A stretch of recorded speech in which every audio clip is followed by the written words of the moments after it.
6월 7일 만만한 뉴스입니다. 정부가 전기를 많이 쓸수록 할증이 되는 전기요금 누진제를 개편해 국민들이 올여름부터 냉방 부담을 덜 전망입니다.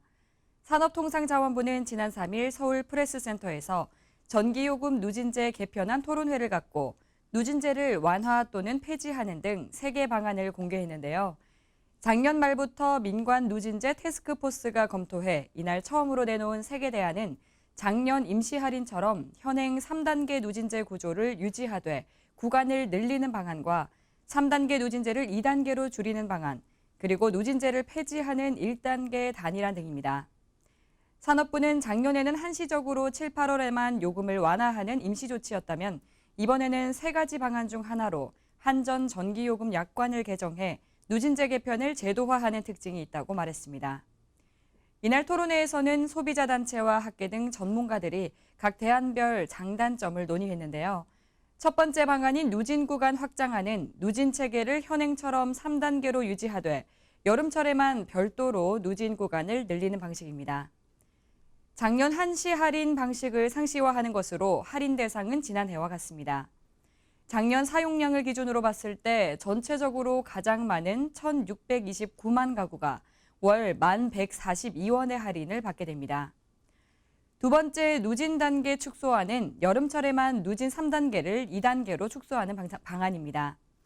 여름철에 요금이 가장 높은 3구간을 폐지해 요금 불확실성을 줄이는 한편 각 가구가 평균적으로 가장 높은 할인을 받게 된다는 장점이 있는데요. 이 경우 609만 가구가 월 17,864원의 할인 혜택을 받습니다. 하지만 전력 소비가 많은 가구에만 혜택이 부여된다는 측면이 있습니다. 세 번째 누진제 폐지안은 누진제를 폐지해 연중 단일 요금제로 변경하는 것인데요. 전국 887만 가구가 월 9,951원의 요금 할인을 적용받게 됩니다.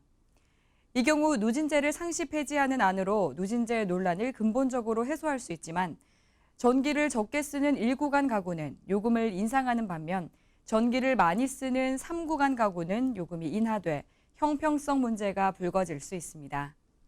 보다 합리적인 결정을 위해 한전 누리집에서 인터넷 게시판을 운영해 국민 의견을 받고 있으니까요.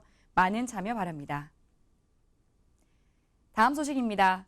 서울시는 장애인, 노숙인 등 취약계층의 독립생활을 지원하는 지원주택을 올해부터 본격적으로 공급한다고 지난 5일 밝혔습니다. 지원주택은 입주자에게 맞춤형 일상 복지 서비스까지 제공하는 공공임대주택입니다. 서울시는 지난 2년간 시범사업을 통해 50호를 공급한 데 이어 올해 216호를 시작으로 2022년까지 연간 200호씩 4년간 총 816호를 공급할 계획인데요.